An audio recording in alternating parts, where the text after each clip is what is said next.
ഇന്ന് നമുക്ക് പൈനാപ്പിൾ അച്ചാർ ഉണ്ടാക്കുന്നത് എങ്ങനെയാണെന്ന് നോക്കാം. Welcome to Sera's entertainment vlogs. അപ്പോൾ സെറാസ് എൻ്റർടൈൻമെൻറ്റ് വ്ളോഗ്സിലേക്ക് എല്ലാവർക്കും സ്വാഗതം. നമ്മുടെ വീഡിയോസൊക്കെ ആദ്യമായിട്ട് കാണുന്നവരുണ്ടെങ്കിൽ സബ്സ്ക്രൈബ് ചെയ്യാനും ലൈക്ക് ചെയ്യാനും ഷെയർ ചെയ്യാനൊന്നും മറക്കില്ല. വീഡിയോസ് ഇഷ്ടമാവുകയാണെങ്കിൽ അതുപോലെ തന്നെ സൈഡിലൊരു ബെല്ലൈക്കൺ ഉണ്ട്, അതൊന്ന് പ്രസ് ചെയ്താൽ എല്ലാ നോട്ടിഫിക്കേഷൻസും നിങ്ങൾക്ക് ലഭിക്കുന്നതായിരിക്കും. അപ്പം നമുക്ക് വീഡിയോയിലേക്ക് കടന്നാലോ? എല്ലാവർക്കും സുഖമാണോ?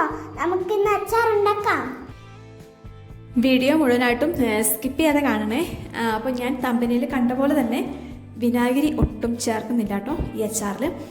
അപ്പോൾ നമ്മൾ സാധാരണ ഇടുന്ന ജാതിക്ക, അതിൽ നാരങ്ങ ഒക്കെ ഇടുവാണെങ്കിൽ മാങ്ങാച്ചാറിന് പോലും നമ്മൾ കുറച്ച് വിനാഗിരി ചേർക്കും, ആ ഒരു ടേസ്റ്റ് മുന്നോട്ട് നിൽക്കാനായിട്ട്. അതുപോലെ തന്നെ നാരങ്ങയ്ക്കൊക്കെയാണ് പ്രത്യേകിച്ചൊരു കമർപ്പുണ്ടല്ലേ, അപ്പോൾ അത് കളയാനൊക്കെ ആയിട്ട് നമ്മൾ വിനാഗിരി ചേർക്കാറുണ്ട്. പക്ഷേ ഇതിന് ഞാനൊന്ന് വിനാഗിരി ചേർക്കാതെ ഇട്ട് നോക്കി. വിനാഗിരി ചേർത്തിട്ടും ഇട്ടിട്ടുണ്ടായിരുന്നു, അപ്പം അതിന് ഒരു ചെറിയൊരു പുളി മുന്നോട്ട് നിൽപ്പുണ്ട്. പക്ഷേ വിനാഗിരി ചേർക്കാതെ ഇട്ട ഇതിനാണ് കുറച്ചും കൂടെ ടേസ്റ്റ് എനിക്ക് ഫീൽ ചെയ്തത്.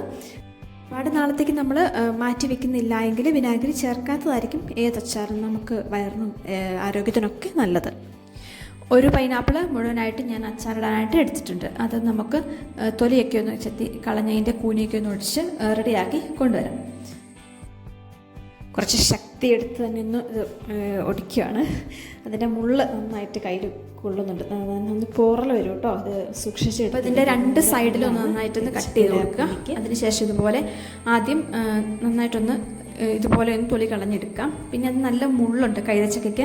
ഇപ്പോൾ കൈതച്ചക്ക ജ്യൂസ് അടിക്കുകയാണേലും അല്ലെങ്കിൽ നമ്മൾ പീസസായിട്ട് നമ്മൾ കഷ്ണങ്ങൾ കഴിക്കാൻ എടുക്കുകയാണെങ്കിൽ പോലും ഇങ്ങനെ ഒരു ചൊറിച്ചിൽ പോലെ കഴിച്ചു കഴിയുമ്പോൾ അത് ഈ മുള്ള് ശരിക്കും അങ്ങോട്ട് ചെത്തി കളയാത്തതുകൊണ്ടാണ്. അപ്പോൾ ഇതുപോലെ ഒന്ന് മുള്ളൊന്ന് നന്നായിട്ട് ചെത്തി കളയണം. അപ്പോൾ നമ്മൾ വെറുതെ കഴിക്കുകയാണെങ്കിൽ കുറച്ചും കൂടി ഡീപ്പായിട്ട് നമുക്ക് കട്ട് ചെയ്ത് കളയാം.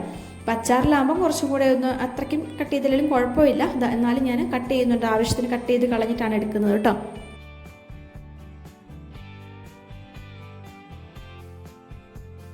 ഇപ്പോൾ കൈതച്ചക്കയൊക്കെ ഇവിടെ റെഡിയായി, എല്ലാം കട്ട് ചെയ്ത് മുള്ളൊക്കെ ഒന്ന് കട്ട് ചെയ്ത് പാകത്തിനാക്കി കൊണ്ടുവച്ചിരിക്കുന്നു. ഇനി നമുക്ക് നടുവേ ഒന്ന് കട്ട് ചെയ്തിട്ട് ഇത് ചെറിയ സ്ക്വയർ ആയിട്ട് ചെറിയ കഷ്ണങ്ങളാക്കിയിട്ട് അച്ചാറിടാം.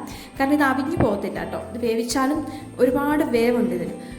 നമ്മൾ അച്ചാറിടുമ്പോൾ ഒരുപാട് വേവിക്കുന്നില്ലേ, അപ്പം ഞാൻ പറയാണ് ചെറുതാക്കി അരിഞ്ഞാലും കുഴപ്പമില്ല. അപ്പം ഞാൻ ഇപ്രാവശ്യം ഇത് അച്ചാറിടുന്നത് കുറച്ച് നീളത്തിലാട്ടോ, നീളത്തിൽ കുറച്ചൊരു വലുപ്പത്തിലാക്കിയിട്ടാണ് ഞാൻ കാണിച്ചു തരാം. അപ്പോൾ ഞാൻ കട്ട് ചെയ്ത് കൊണ്ടുവരട്ടെ. ഇത് കട്ട് ചെയ്യുമ്പം ഇപ്പോൾ എല്ലാവർക്കും ചെറുതാക്കി ഇടുന്നത് ഇഷ്ടമുണ്ടാവില്ല. പക്ഷേ കുറച്ച് പേർക്കൊക്കെ എങ്കിലും ചെറിയ അച്ചാറിടുമ്പോഴും തോരൻ വയ്ക്കുമ്പോഴും ഒക്കെ വലുപ്പത്തിൽ കിടക്കുന്ന ഇഷ്ടമില്ല. ചെറിയ മാങ്ങ അച്ചാറിടുമ്പോഴും ചെറുതാക്കി അരിഞ്ഞിടുന്നവരുണ്ട്, അതുപോലെ കുറച്ച് വലുപ്പത്തിലിടുന്നതുമുണ്ട്. അപ്പം രണ്ട് രീതിയിൽ നമ്മുടെ ഇഷ്ടത്തിനനുസരിച്ച് കട്ട് ചെയ്തിട്ട് ഇതേ രീതിയിൽ അച്ചാറിടാം.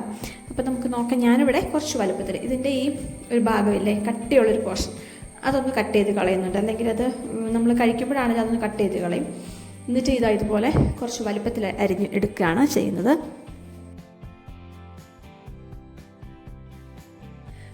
അപ്പോൾ നമ്മുടെ പൈനാപ്പിൾ കട്ട് ചെയ്തതെല്ലാം റെഡിയാക്കി കൊണ്ടുവന്ന എല്ലാ പീസസും ചെറുതാക്കി കട്ട് ചെയ്ത് വെച്ചിട്ടുണ്ട്. അപ്പം നമുക്ക് എങ്ങനെ അച്ചാറിടാൻ വേണ്ട കാര്യങ്ങൾ എന്തൊക്കെയെന്ന് നോക്കാം.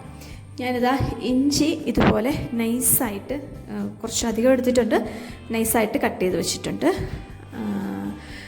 അതുപോലെ തന്നെ പച്ചമുളക് ഒരു 3-4 വലിയ പച്ചമുളക് എടുത്തിരിക്കുന്നു.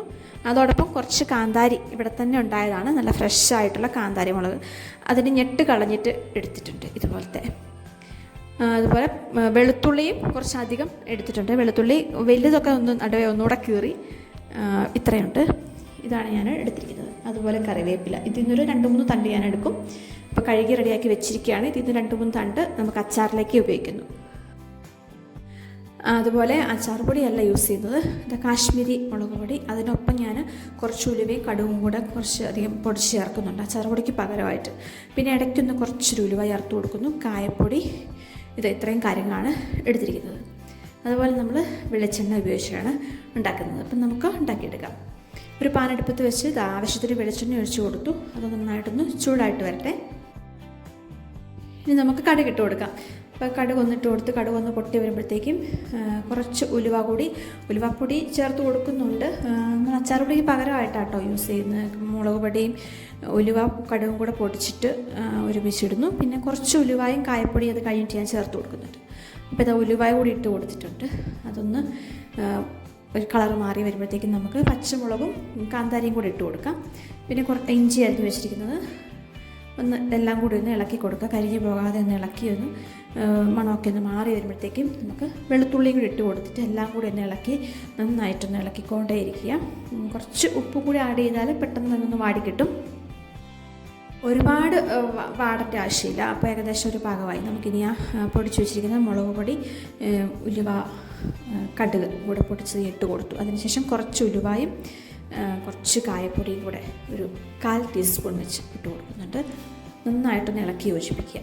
അപ്പം കുറച്ചും കൂടി ആവശ്യമുണ്ടെങ്കിൽ ഇട്ട് കൊടുക്കാം കേട്ടോ. കാശ്മീരി മുളക് പൊടി കുറച്ചുകൂടി ഇട്ട് കൊടുക്കാം ആവശ്യമുണ്ടെങ്കിൽ, കുറച്ച് കളറൊക്കെ വേണമെങ്കിൽ. അപ്പോൾ നല്ല മഴ പെയ്യാണ് പുറത്ത്. മഴയെല്ലാം കണ്ടുകൊണ്ടാട്ടോ പൈനാപ്പിൾ അച്ചാർ ഉണ്ടാക്കിയെടുക്കുന്നത്. അപ്പം പൊടിയൊക്കെ മൂത്ത് വന്നിട്ടുണ്ട് ഏകദേശം. ഇനി നമുക്ക് അടുത്ത കാര്യം, നമ്മുടെ മെയിൻ ഇൻഗ്രീഡിയൻ്റ് ആയിട്ടുള്ള പൈനാപ്പിൾ ഇട്ട് കൊടുത്തിട്ട് നന്നായിട്ട് ഈ ഗ്രേവി ആയിട്ടൊന്ന് നന്നായിട്ട് ഇളക്കി അങ്ങ് യോജിപ്പിക്കുക. അപ്പോൾ ഇത് കണ്ടില്ലേ, ഇതുപോലെയായി. ഇനി ഇത് ഒന്ന് അടുപ്പത്ത് വെച്ച് കുറച്ച് നേരം ഒന്ന് പെട്ടെന്ന് നമ്മൾ മാങ്ങയൊക്കെ നമുക്ക് വാങ്ങി വയ്ക്കുന്നില്ല. ഒന്ന് അടുപ്പത്ത് നിന്ന് കുറച്ച് വെന്ത് പോകാൻ. അപ്പോൾ ഇതാ നോക്കിക്കോ, ഇത് നന്നായിട്ട് ഇപ്പം ഞാൻ ഇത് വാങ്ങുവാണ്, വേറൊരു ജാറിലേക്ക് മാറ്റും. അപ്പം വെള്ളം കണ്ടോ, അടുപ്പത്ത് വെച്ച് കഴിയുമ്പോൾ ഞാൻ ഒട്ടും വെള്ളം ചേർത്തിട്ടില്ല. പക്ഷേ ഇത് ഓൾറെഡി ഇതിൽ നിന്ന് വെള്ളം ഇറങ്ങി. വിനാഗിരി ഒന്നും ചേർത്തിട്ടില്ല, ആകെ ഇത് മാത്രമേ ചെയ്തിട്ടുള്ളൂ. പൊടികളും മിക്സ് ചെയ്ത് ഇളക്കി യോജിപ്പിച്ചു. അപ്പം നല്ല ടേസ്റ്റി ആയിട്ടുള്ള പൈനാപ്പിൾ അച്ചാർ റെഡി ആയിട്ടുണ്ട്. അപ്പം വീഡിയോ ഇഷ്ടമായെങ്കിൽ ലൈക്ക് ചെയ്യാനും ഷെയർ ചെയ്യാനും സബ്സ്ക്രൈബ് ചെയ്യാനും മറക്കരുത്. വേറെ പുതിയ വീഡിയോസായിട്ട് വരുന്നതായിരിക്കും. താങ്ക്